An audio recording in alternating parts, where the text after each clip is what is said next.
April. Karine, I want to go back to the rail strike or potential thereof, and I want to drill down on what you continue to say, the hurt. You know, this White House, this administration on the Hill, you guys are rallying the economy. As some are concerned about what the first quarter, the end of the first quarter could look like in 2023.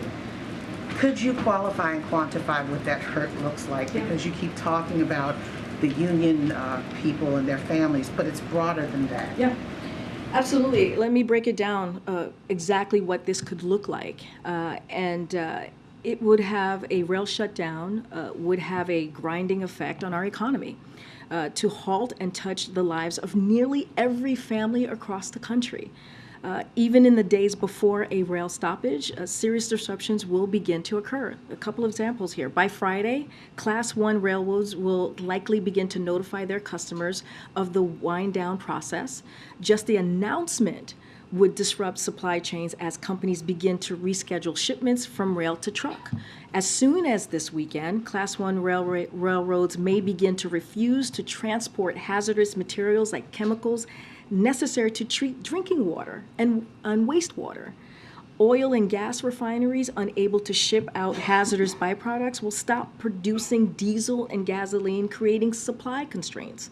The auto sector could also be disrupted as soon as this weekend as well. Last time around, the railroads began refusing to transport automobiles about a week ahead of the shutdown deadline. So again, Congress must get a bill to the president's desk this weekend to protect families and from these potential devastating impacts. So this is what we're talking about. These are real life, changes and impacts that we can see here. So with that said, thank you for all that.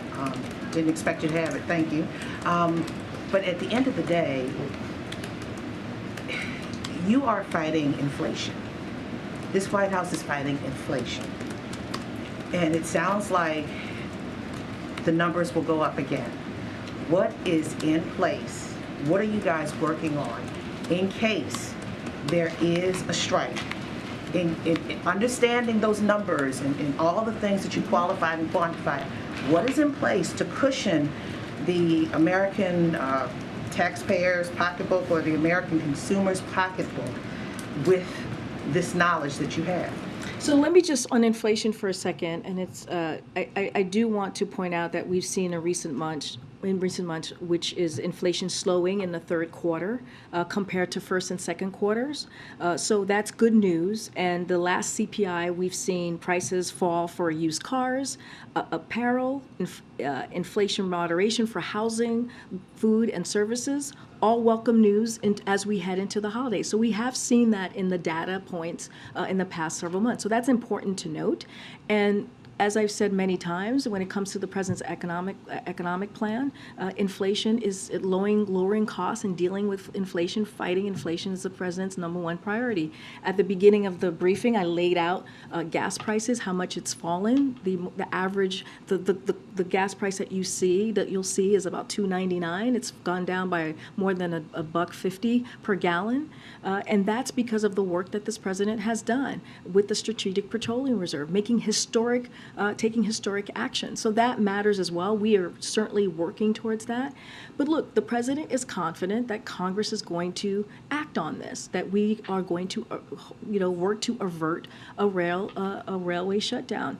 That's why you saw the House today. He complimented the House, the Speaker, and the leadership to getting moving the bill forward, and it included Democrats and Republicans, right? So we saw a interest of getting this done across the spectrum. So we're going to continue to work towards that. It's going to go to the Senate next, and the president and his team is going to continue to encourage members to get it done.